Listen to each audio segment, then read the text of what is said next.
কোরআন অনুযায়ী কারা জান্নাতি আর কারা জাহান্নামী। আসসালামু আলাইকুম বন্ধুগণ। এ ব্যাপারে কোরআনের বিভিন্ন সূরায় বিভিন্ন রকমের কথা আছে, তবে সবচেয়ে সংক্ষিপ্ত এবং সবচেয়ে ডাইরেক্ট কথা আছে সূরা বাকারায়। সূরা বাকারার 81 এবং 82 নম্বর আয়াতে এর জবাব সুস্পষ্ট রূপে রয়েছে। যাহারা পাপ কাজ করে এবং যাহাদের পাপ রাশি তাহাদেরকে পরিবেষ্টন করে তাহারাই দোজখবাসী, সেখানে তাহারা স্থায়ী হইবে।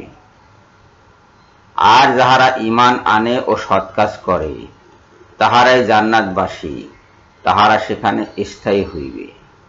এখন প্রশ্ন আসতেই পারে যে পাপ কাজ কি আর সৎ কাজ কি?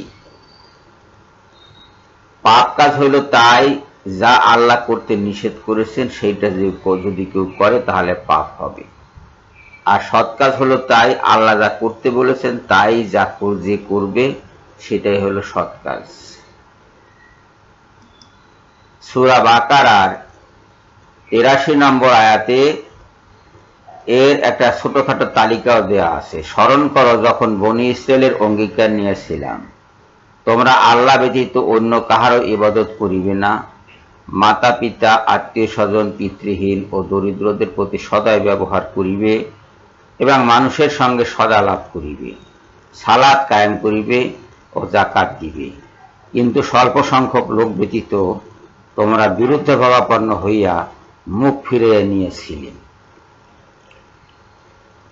এখানে একটা তালিকা দেওয়া হয়েছে যে এগুলো পুণ্য কাজ।